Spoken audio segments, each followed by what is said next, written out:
ሰናይት በእነ ክሩቤል ቤት መኖር ጀምራለች። እንደሚታወቀው ክሩቤልና ጽናትም ወደ ቀድሞ ፍቅራቸው ተመልሰዋል። ነገር ግን የሰናይት ከነሱ ጋር መኖርና የጽናት ከልክ ያለፈ የዋህነት ትንሽ ፈታኝ ሆኖባቸዋል። ሰላም ሰላም፣ ውድና የተከበራችሁ የለዛ ሚዲያ ቤተሰቦች ለቻናሉ አዲስ ከሆናችሁ ሰብስክራይብ በማድረግ እንደዚሁም ቪዲዮውን በላይክ መጀመር አትርሱ። ጽናት ድራማ ቀጣይ ፓርት ይዤላችሁ መጥቻለሁ። እስከ መጨረሻው ድረስ አብራችሁኝ ለመቆየት ሞክሩ። ቪዲዮውን በመሀል አስገባላችኋለሁ። እንደሚታወቀው ሰናይት ብቻዋን ለመኖር የሚያሰጋ ሆኖባታል። ለምንድን ነው ብትሉ የእህቷ ባል ቤተሰቦች እየተከታተሏትና እንደዚሁም ከእህቷ የሚፈልጉት ወረቀት እንዳለ በምንም መንገድ ቢሆን ያንን ወረቀት በአንቺም ሆነ በሌሎች ሰዎች አስልከሽ ያንን ወረቀት ወደ እኛ ማምጣት አለባችሁ በማለት ብዙ ጊዜ ይከታተሏታል።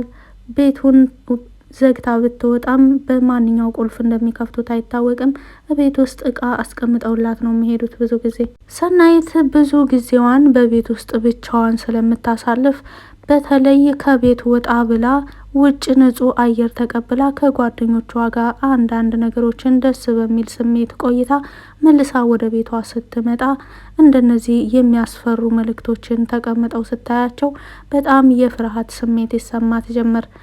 ሰናይት በውጭ ሀገር የምትገኘው እህቷ ቤት ውስጥ የምትኖር አንዲት ብቸኛ ሴት ስትሆን ከነ ጽናት ጋር ከተዋወቀች ወደዚህ ግን መራዊትም ጽናትም ጓደኛ ሆነዋታል በቻሉት አቅም። ነገር ግን ወደ ቤት ስትመጣ ያ ብቸኝነቷን የሚያስታውስ ሁሌም መልእክት ቤት አታጣም። ብዙ ጊዜ እነ መራዊትም ጽናትም ይሄንን ነገር ጠይቀው ለማወቅ ፈልገው ነበረ። የቻሉትን ያክል ቢሞክሩም ሰናይት ልትናገር ፈቃደኛ አልነበረችም። ነገር ግን ካሳለፍነው ፓርት ላይ አይታችሁ ከሆነ ከአቅም በላይ ሲሆንባት ለጽናት ሁሉን ነገር ነገረቻት። እንደዚህ እያስፈራኛለሁ፣ ሰሞኑን እያስጨነቀኛለሁ የእህቴ ባል ቤተሰቦች ናቸው በማለት ነግራት ነበረ። እንደዚሁም ከቤት ወጣ ካልኩኝ በዚህ መልኩ እቃ ያስቀምጡልኛል፣ ያለ ሰዓት ሁሉ ይደውላሉ፣ በስልክም በወረቀትም ብዙ መልእክት ያስቀምጡልኛል፣ እንደዚሁም በእህቴ ያስፈራሩኛል ብላ ነግራት ነበረ ጽናትም ይሄንን ነገር በግልጽ ከነገሩሽማ ለምን ለእህትሽ ደውለሽ እንደዚህ እያሰቡ ነው፣ ጥንቃቄ አድርጊ ብለሽ ለምን አትነግራትም ለእህትሽ በማለት ስትነግራት አይ እህቴማ እንደዚሁ ብዬ ነው እንጂ እህቴማ ሲጀመር ሰው አታምንም፣ ማንንም አመንትታለች በማለት መልሳላታለች። ጽናት በበኩላ ለክሩቤል ሰናይት እኮ በዛ ቤት ብቻዋን እየተቀመጠች ከአቅሟ በላይ የሆኑ ነገሮችን እያስተናገደች ነው ያለችው፣ ስለዚህ ወደኛ ቤት መታ መኖር አለባት በማለትም ስትነግረው አዎ ትምጣ፣ ምን ችግር አለው፣ ያውም አሁን ለምን ትተሻት መጣሽ በማለት መልሶላት ነበረ። ካሁን በኋላ ሰናይት ፍቃደኛ ከሆነች ወደ እነ ክሩቤል ቤት ትመጣለች ማለት ነው። ምክንያቱም ሲያሳስባት የነበረውን ሚስጥር ግልጽ አድርጋ ለጽናት ስላስረዳቻት ሰናይት ጽናትን በበኩሏ ካሁን በኋላ እዚህ መቆየት የለብሽም፣ ብቻሽን ሆነሽ ስላዩሽ ነው በማለት ወስና ነበረ። ነገር ግን ክሩቤልን ይሄንን ነገር ከክሩቤል ጋር መማከር አለብኝ በማለት ሰናይትን እዛው ቤቷ ትታት በመመለስ ቤት ስትደርስ ለክሩቤል ነግራው ነበረ። ሰናይት እኮ በእንደዚህ አይነት ሁኔታ ነው ህይወቷን እየመራች ያለችው፣ የእህቷ ባል ቤተሰቦችም እያስፈራሯት ነው ምናምን በማለት ስትነግረው ክሩቤልም ይልቁንስ አሁን ለምን ትተሻት መጣሽ፣ መታ እኛ ጋር መኖር ነበረባት በማለት ነበረ የመለሰላት።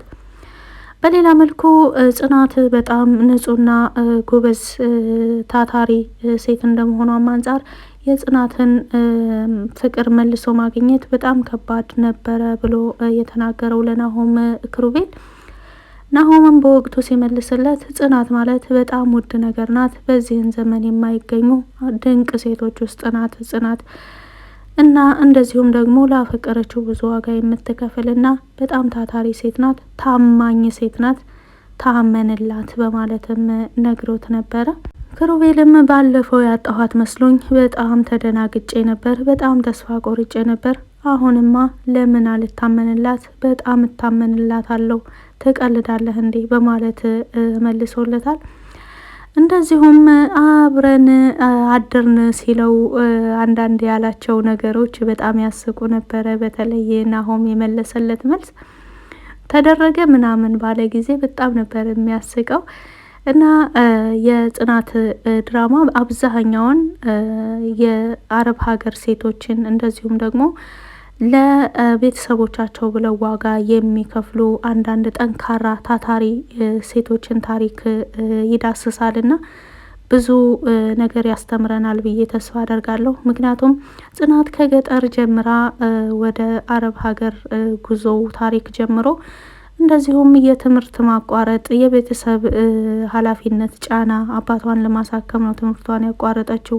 ገንዘብ ማግኘት አለብኝ፣ ገንዘብ አግኝቼ አባቴን መርዳት አለብኝ፣ ማሳከም አለብኝ የሚለውን እቅድ ይዛ ነውና ይሄንን ትምህርት አቋርጣ ወደ ሰው ቤት ተቀጥሮ መስራትን እንደዚሁም ደግሞ አንዳንድ ሴቶች በዚህ እድሜያቸው ሰርተው መለወጥ ዝቅ ብለው ሰርተው መለወጥ ወይም ደግሞ ወዳልሆነ ቦታ የሚሄዱም ስላሉ ከጽናት ላይ ብዙ ጠቃሚ ነገሮችን እንማራለን። በትኩረት ካየ ነው እያንዳንዱ ቪዲዮ ሲለቀቅ እውነት በጣም አስተማሪ ነገር ነው። በተለይ ከትዕግስት አንጻር ደግሞ ጥሩ የሚባሉ ስራዎችን መስራት፣ ሰዎችን ማገዝ እንደዚሁም ሰራተኛም ሆነን እንኳን ለተቀጠርንበት ለአሰሪዎቻችን ምን ያክል ታማኝ መሆን እንዳለብን እንማራለን። እንደሚታወቀው የክሩቤል እናት ቤቱን አደራ ልጄን አደራ ብላት በሄደችበት መልኩ አደራ በተባለችበት መልክ ነው የምትጠብቀው። ከእቃ አንጻር፣ ከቤት ሁኔታ አንጻር የልጇን ሁኔታ ልክ እንደ እናት ነው። ክሩቤል ጠጥቶ ውጭ አምሽቶ ምናምን ሲመለስ ራሱ ልክ እንደ እናት እንደ ሰራተኛ ሳይሆን ልክ እንደ ታላቅ እህት ወይም ደግሞ እንደ እናት ነው ቁጭ ብላ እሱን ስጠብቅ የምታድረው። ብዙ ጊዜ እስከ እኩለ ሌሊት ሰክሮ ሲመጣ ሶፋ ላይ ሲተኛ የምታደርግለት እንክብካቤ ይሄ ሁሉ እያንዳንዱ ነገር ካስተዋል ነው ምክር ይሆናልና በዚህ ድራማ ላይ ብዙ ጠቃሚ ነገሮችን እንማራለን ለማለት አስቤ ነው።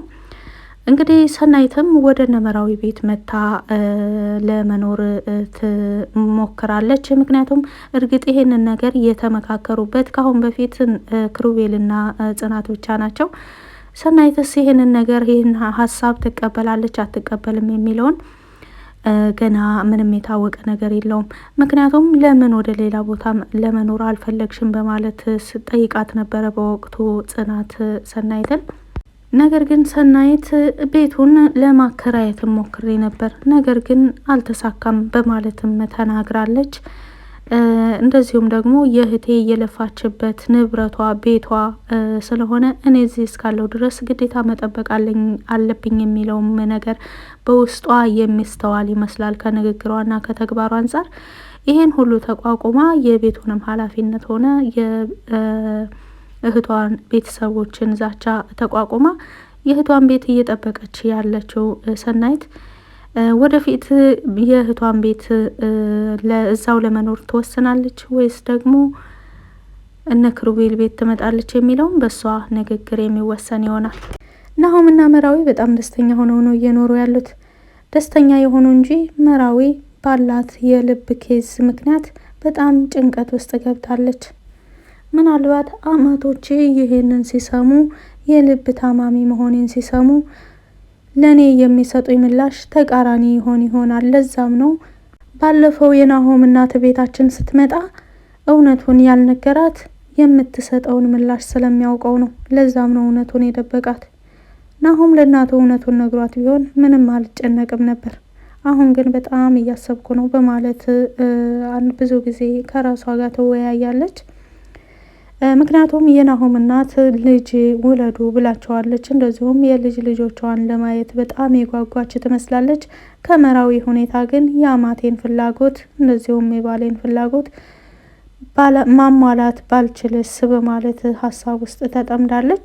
እንግዲህ መራዊ በበኩሏም ለእናቴ ልነግራት ነው፣ ለቤተሰቦቼ ልናገር ነው ስለ እኔና ስለ አንተ ግንኙነት በማለት ስትነግረው ምን ይሉ ይሆን? እኔን የሚቀበሉኝ ይመስልሻል ግን በማለት ሲጠይቃት፣ አዎ ይቀበሉሃል፣ ነገር ግን ኑ ቶሎ ነው የሚሉን፣ እዛው ሀዋሳ መሄድ አለብን በማለት ትነግረዋለች። ናሆምም ምን ችግር አለው እሄዳለሁ በማለት ይመልስላታል።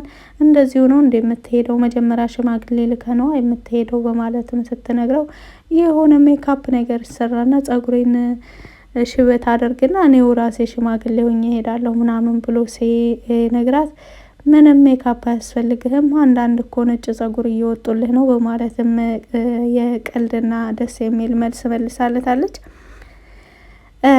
የጽናትና የክሩቤል ፍቅር በመመለሱ በጣም ደስ ብሎኛል። ነገር ግን ጽናት ሙሉ ለሙሉ ለክሩቤል ሙሉ ለሙሉ ያለውን ነገር ምክንያቱም እናቱ ታማሚ መሆኗን ማወቅ አለበት። እናቱ እስከሆነች ድረስ ስለ እናቱ የሚመለከቱ ሁሉንም ነገሮች በተለይ ደግሞ አንዳንድ ጊዜ ከረፈደ በኋላ ብንሰማቸውም የማይጠቅሙ ነገሮች ስላሉ በጊዜ ብትነግረው መልካም ነው ላለሁኝ።